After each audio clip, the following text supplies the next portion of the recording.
Today we're going to talk about the single most destructive psychological hypnotic programming, which will prevent you from shifting into the higher frequency that the world is now experiencing. And if you are able to get yourself unhooked from this psychological infection within you, then you will be able to tap into a stream of energy that you can surrender to, which will actually bring to you everything you can ever possibly want for yourself. So we, of course, are talking about shame. So shame is more than just an emotion. Shame is not the same as anger or sadness or any other joy, happiness, peace, love. These are emotions. Shame is not an emotion. It is much worse than that. And as I said earlier, it is a hypnotic program that once it infects you, it then begins to run a program on you. And this is done so that you can be easily controlled. And the truth is that most people never are able to free themselves from this.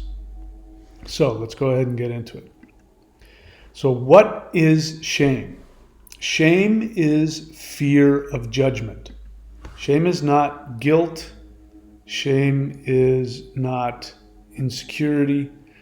Shame is a very specific emotional response. It's actually it's not even really an emotion. It's more of a nervous system response to a perceived threat to your very existence.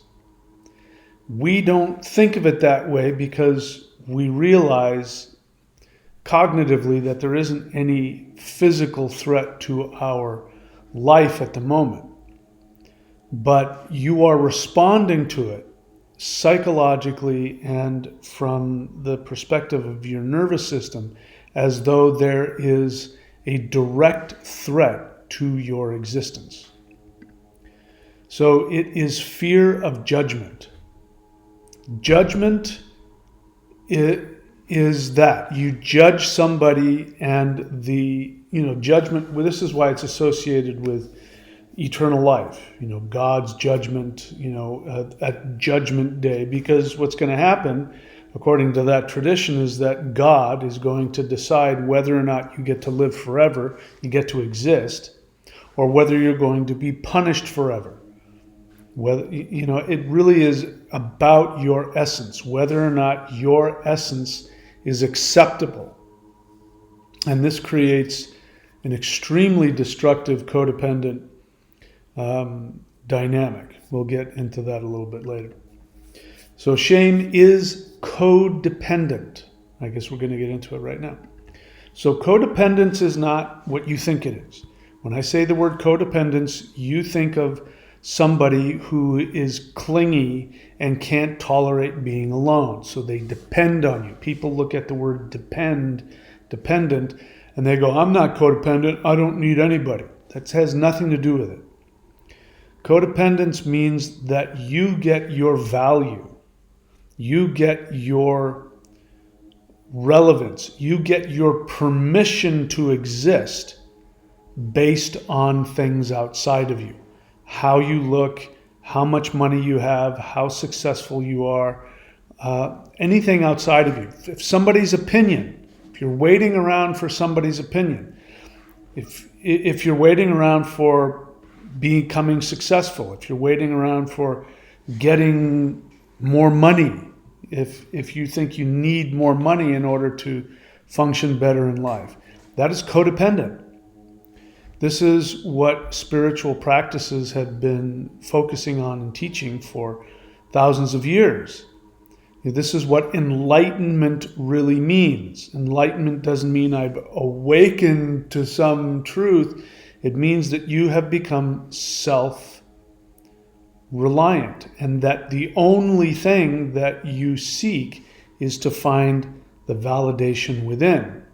And then doesn't mean that other people's opinions can't hurt you, can't hurt your feelings, but in terms of your feeling that you deserve to exist, that's never under threat, because you know that you are in fact God, that you are a holographic projection of God, and God can't not exist.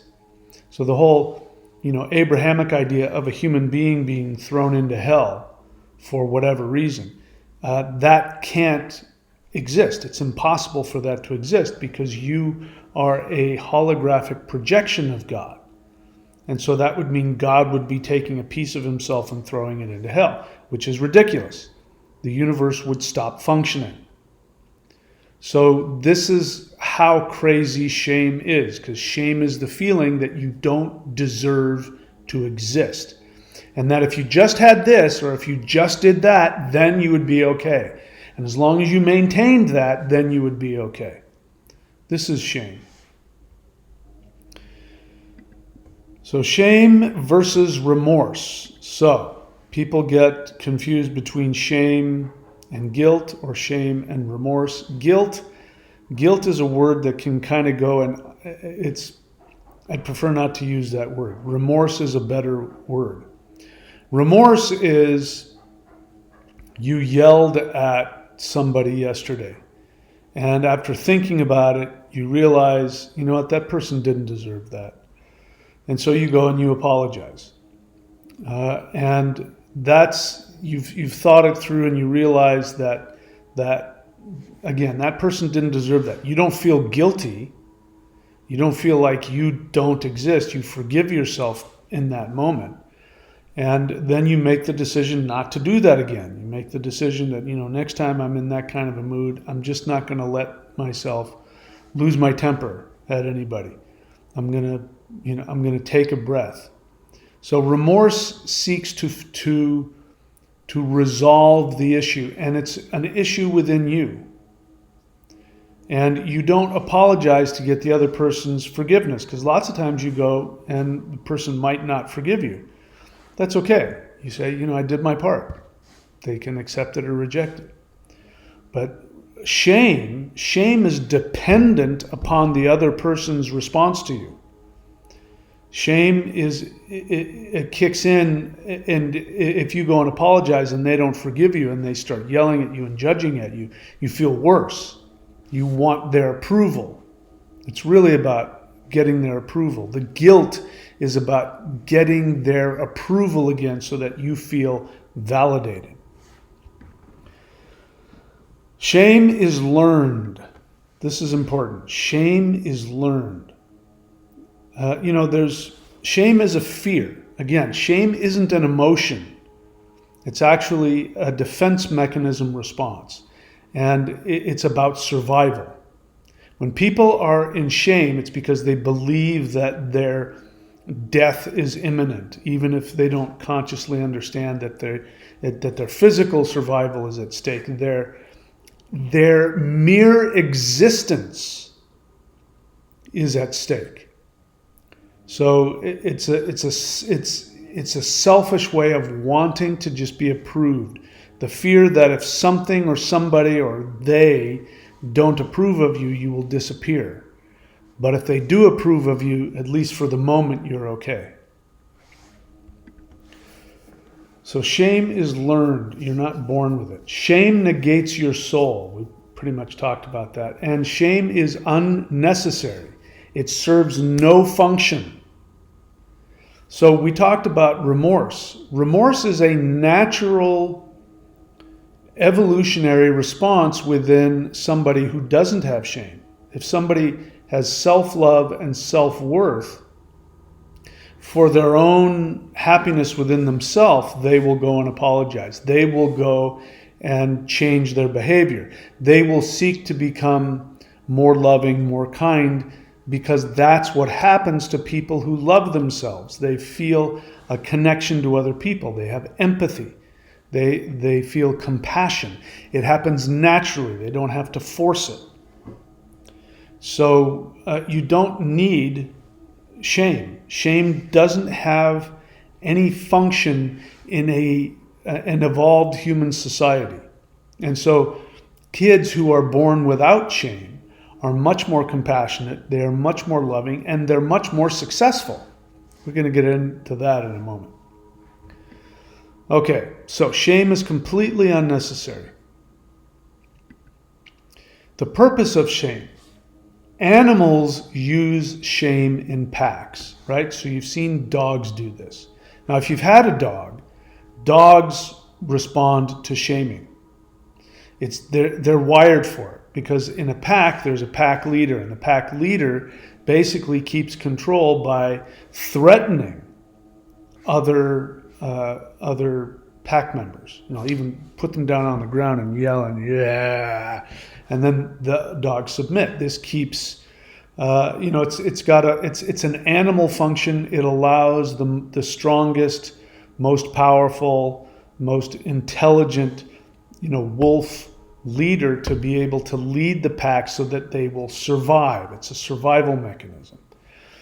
So when we have it in our society, when you are shamed by your parents, we respond from the animal part of our brain. So our ability to think critically is gone. Why do you think so many people were willing to? It's because of shame. They were shamed into it, and they wanted to be. It's a natural. First their critical thinking was gone, and they were responding as the majority of humans do from their animal instinct to be part of the pack. So, I can't get into that. I would love to get into a really cool example, but I'm not going to.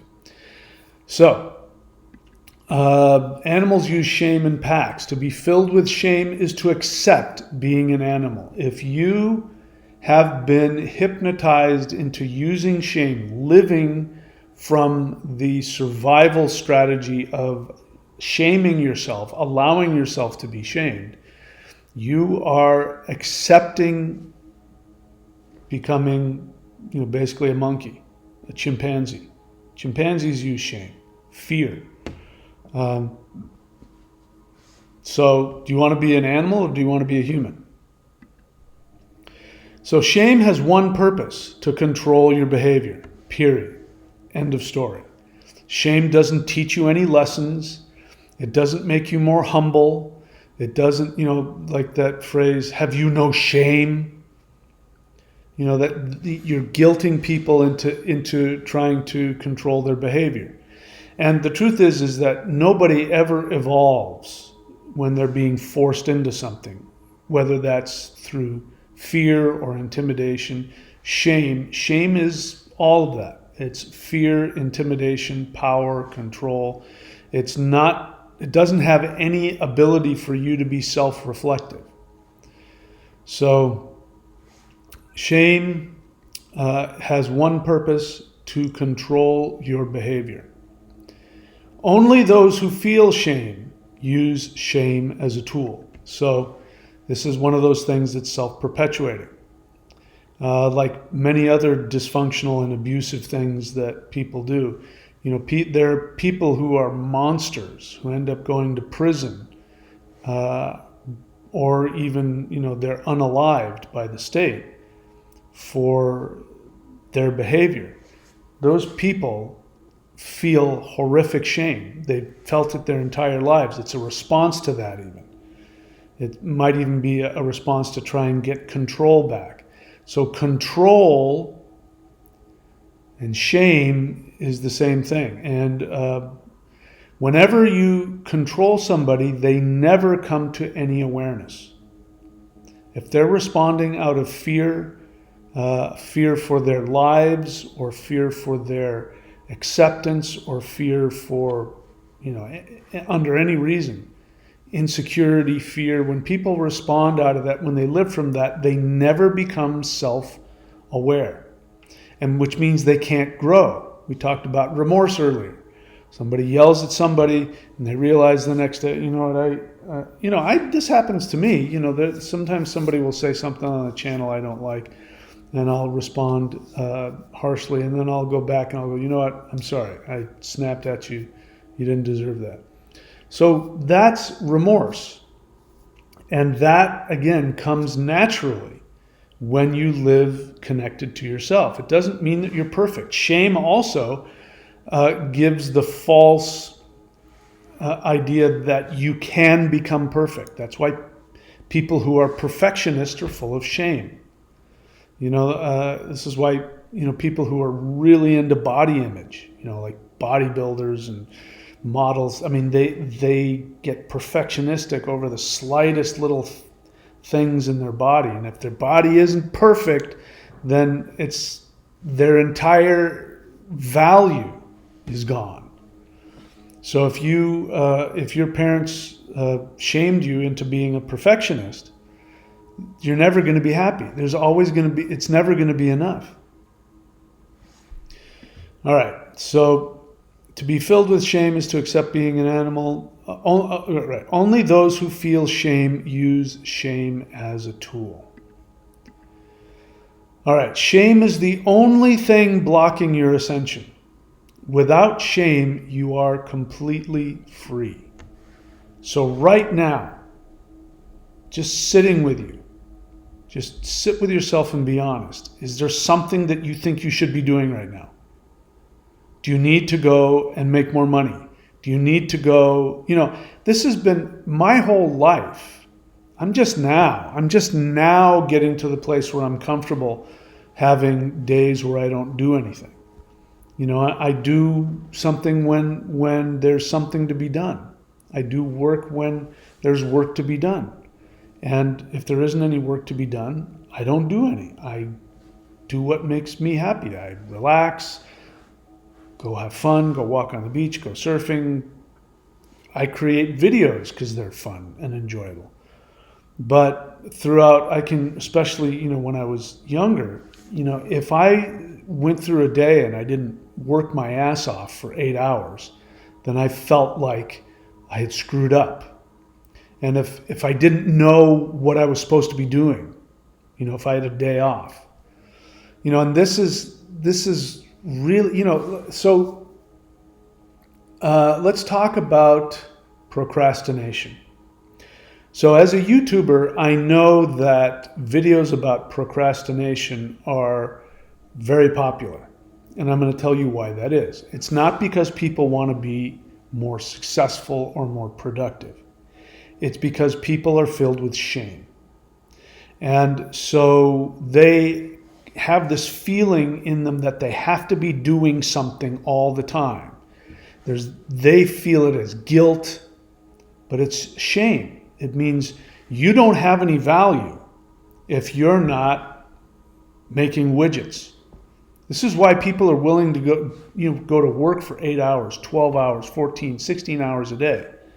And, the United States especially is guilty of this. Other parts of the world, they're actually changing their understanding of the work week and work hours. And, a 4-day work week is not uncommon. But in the United States, you work at least 8 hours a day, at least 5 days a week. You work overtime. I mean, that was drilled into me as a kid. That was drilled into us as a society. And now it's worse than ever. Now there are people, in their 20s who, when they go off and do something for a week, they go on a trip for a week, they think about how they haven't done anything. They haven't made any money, and they feel guilty, and they say, have I accomplished anything? Do I have any value? Their internal value system is based on how much time they're working for the system.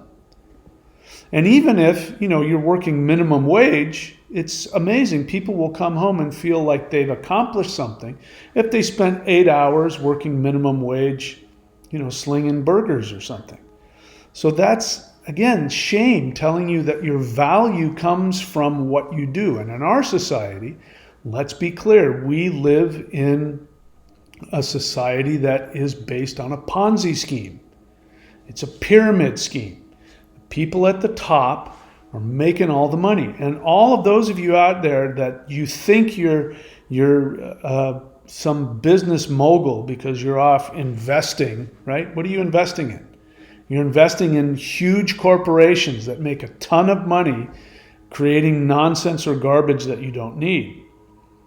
And so you tap into that. Now they reward you with that if you're lucky by, you're going to make money off the stocks or whatever the hell it is that you're doing. And you go, you see how much value I have? I made $10,000 this week. Your value is based on that. But the $10,000 that you made them millions, if not billions of dollars. You're nothing to them. And the moment that you don't serve their needs, you're over with. You're done. They kick you to the curb. I mean, it's amazing how many elderly people in the United States can't feed themselves. They can't pay for housing. I mean, there's no internal mechanism.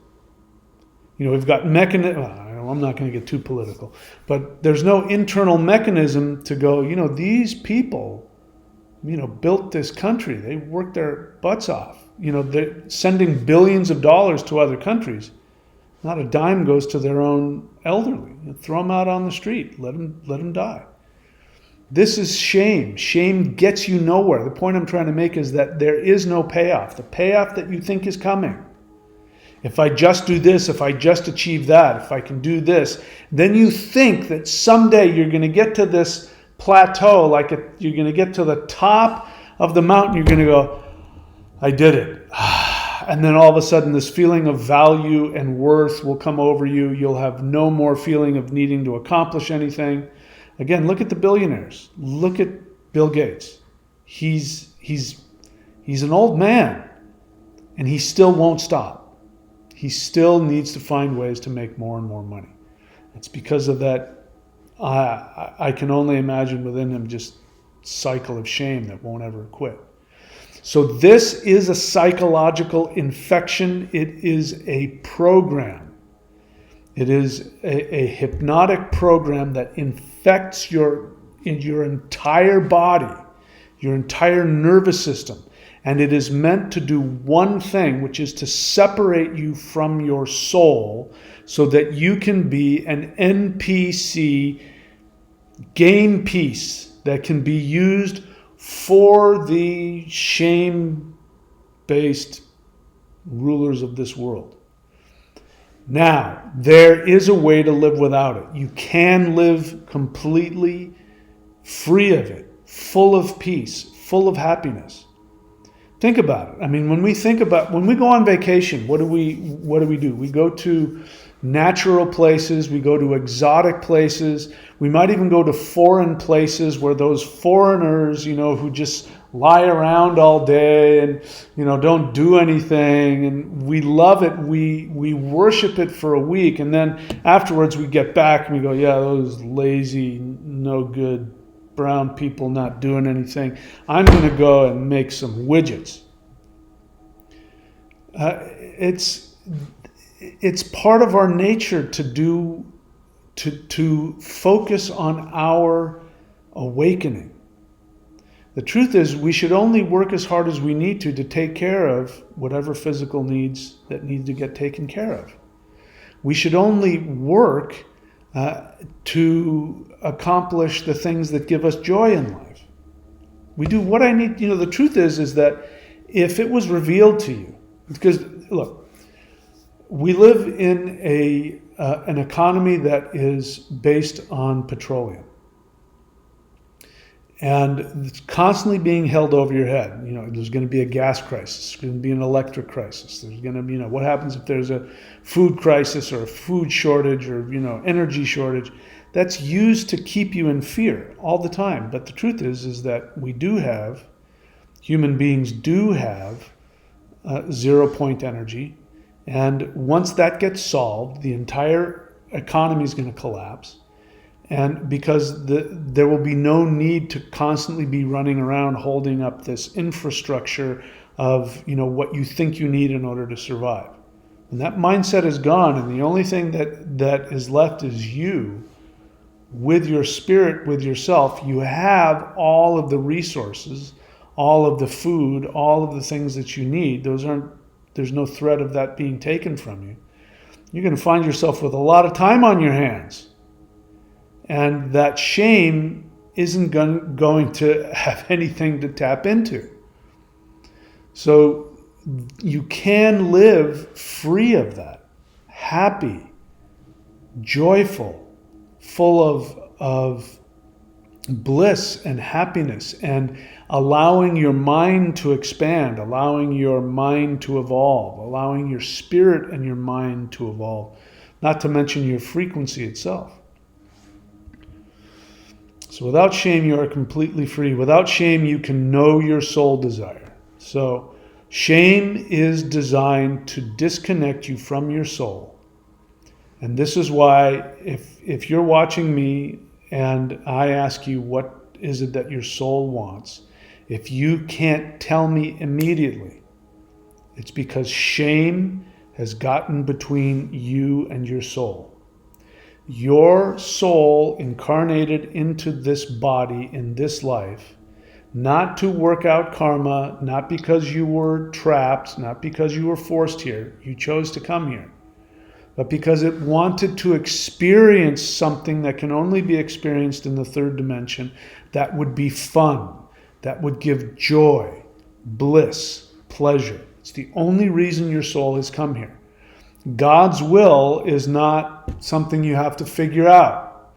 I just want to know what God's will for me is. You know, the Christian religion does this all the time. God has a plan for you. I have to think about that. God has a plan for you. Does that sound good? If it sounds good to you, it means that you operate from the assumption that you have no idea what the hell you're supposed to be doing. You have no idea who you are. You have no idea what is important to you. You need some other being to come and tell you. Your purpose is to, you go, oh, now I know what God's plan for me is. Like God has to plan it for you. It means that you're an NPC. It means you're just a video game. The plan for your life is yours. You came up with it.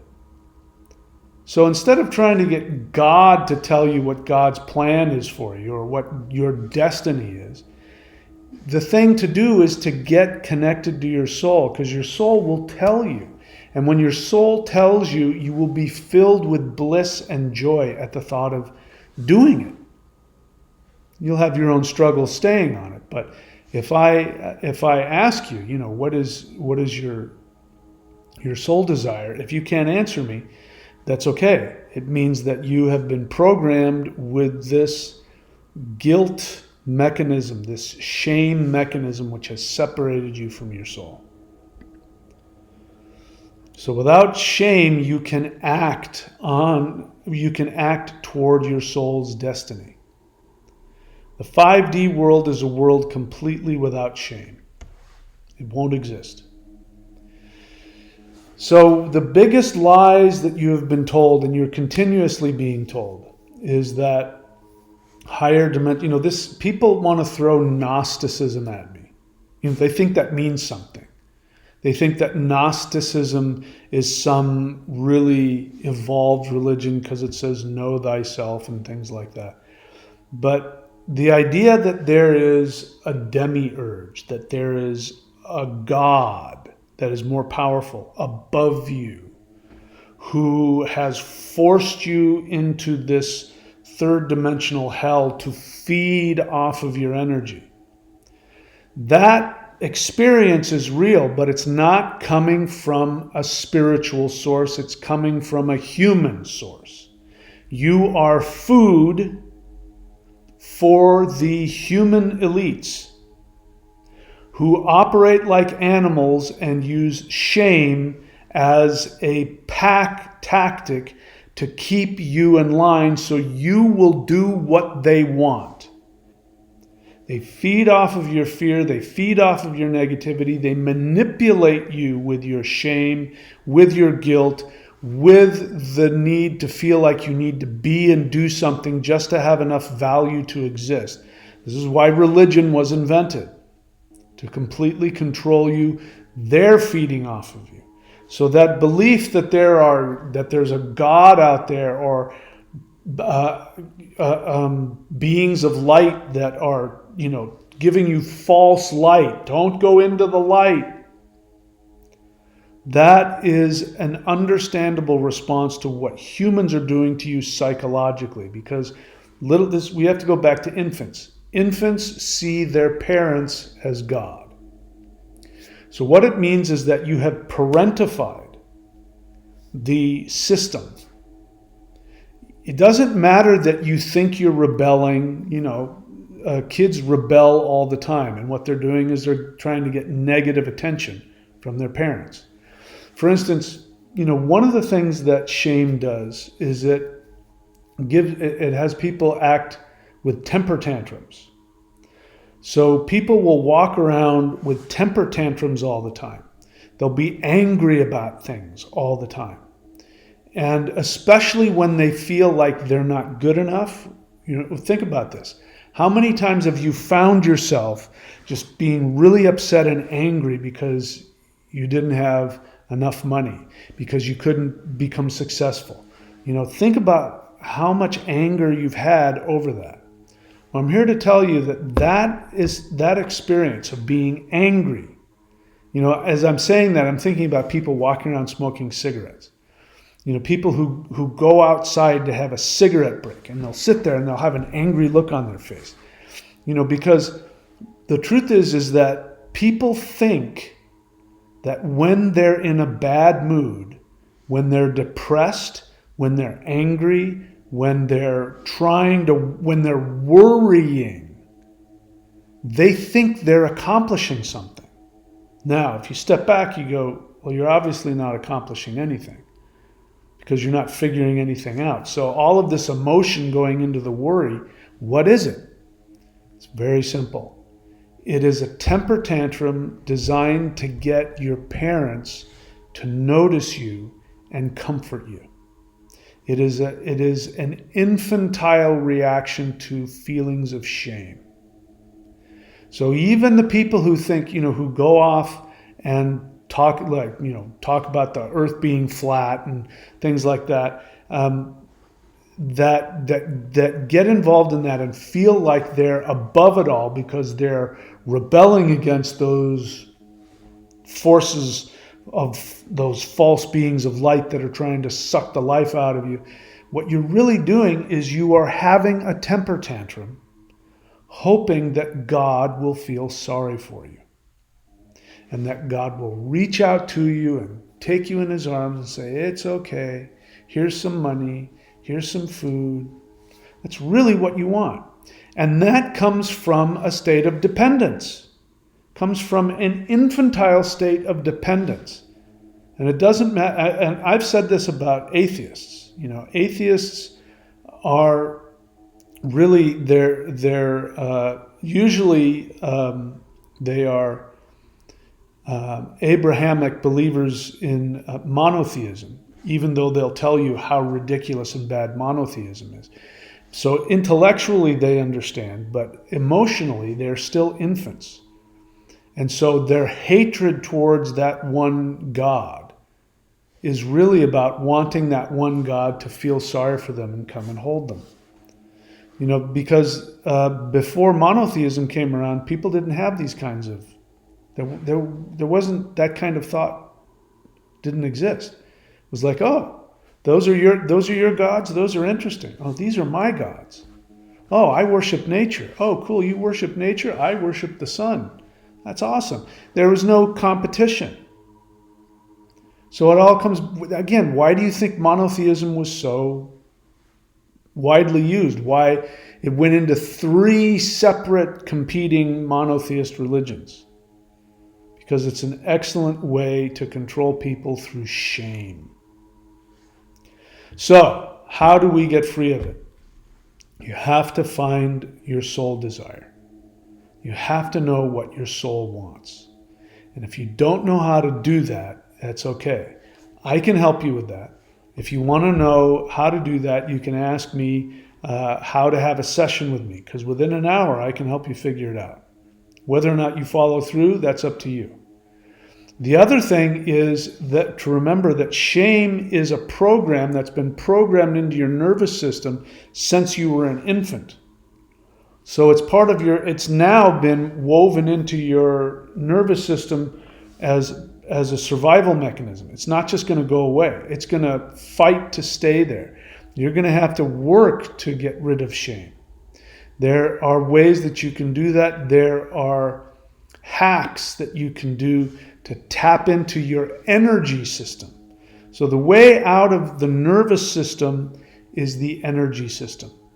And that is chi, which is life force energy, prana. That is the shi power, or the heart mind. That is something, I'm the only person that I know that teaches that because it's been kept secret for thousands of years. I can help you with those. So we have ways to do that.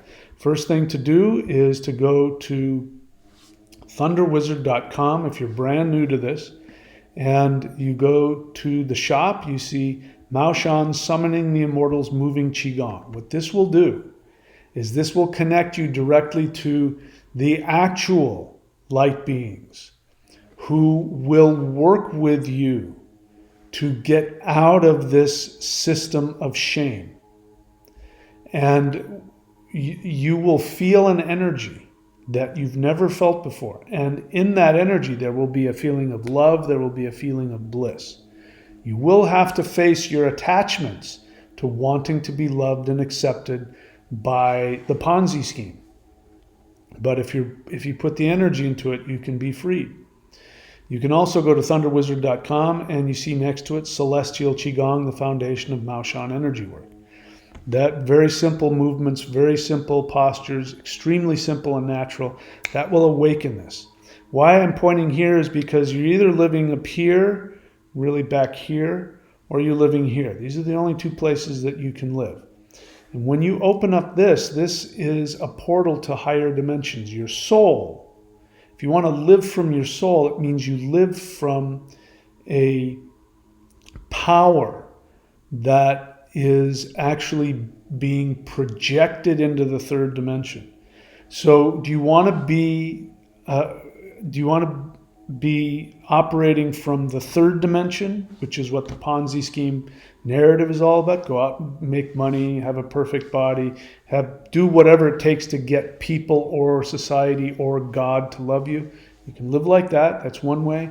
The other way is to experience your own divinity, not have any need to do or be anything. Why do you think some of the spiritual masters would go off in the mountains and they'd just live in a loincloth and they didn't need anything? They didn't need anything. So you can have that. And then you can have days where you follow the flow of energy that gives you all of the resources you need. Right now, that includes money. All of the money you ever need will be provided for you if you're operating from your soul.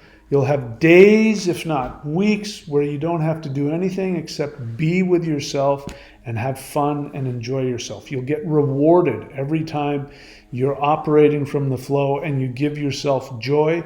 You will get more resources. I'm telling you from personal experience that's how this works. So you can get started with those. You can also go to thunderwizard.com and click on memberships, and you'll see Warrior 90-Day Lightning Qigong. Now, if you've done all that already, or if you want to really kick things up so you can open up your navel center, which will give you the ability to create a brand new reality, then this is a practice that I want to share with you. Dark Warrior of the North, Tortoise and Snake. It's also called the Xuan Wu, Xuanwu. And that can be found here at maoshan.thunderwizard.com. You can also get it here at the shop at thunderwizard.com, but you'll get it cheaper here. And then we work with the 5 elements. Imagine being able to master the 5 elements. The 5 elements give you the ability to allow your emotions to go through the entire process, which means shame can never get in. So when your emotions, it doesn't matter, you're not supposed to get rid of emotions. That's what the Ponzi scheme wants to tell you. Here, take this pill. Here, drink this. Here, smoke this. This is why people are so into external chemicals. Even people who think they're doing, shamanic, whatever, taking mushrooms and all that kind of stuff. They think they're doing something, but what you're doing is you're getting, again, it's very codependent. You're getting something outside of you to fix the way that you think, and it's temporary. That's why they want you to do that. So if you're able to tap into your own energies, you don't need that. In fact, I can tell you from personal experience, having done both, that the experiences that I have that are based solely off of working with the Maoshan energies, those practices are far beyond anything you could ever get from an external chemical. Far beyond. So I encourage you to do that, and the Xuan Wu is an excellent way to do that. The Maoshan 5 elements, that is also a great level. Start from there. Work through all of the emotions so that shame can't get in. Then we start going into the path of becoming a wizard and a walking immortal, having an ascended light being in a human body. And that's when we work on the practices for the 3 centers. I've made available the first one, which is called the Hands of Infinity, which will again work on the navel center. I'm touching my navel. Work on the navel center to expand. I'm getting ready to reveal the heart-centered one. Still thinking about how to do that because it's very complicated. But then when we get up here, this is the practice for the third eye that will give you the ability to destroy evil. Don't get ahead of it. Work through it. Go ahead and ask questions in the comments section if you want to know my suggestions on where to go and what to do. But I've already given you the fastest ways to do that. Go subscribe to the Warrior 90-Day Lightning Qigong. Get started with summoning the immortals. Feel free to do the Xuan Wu. Feel free to jump straight into the Maoshan 5 elements if you're really adventurous and you want to get started. That's it, my friends. I love you all. Please be very good to yourselves. I will see you all very soon.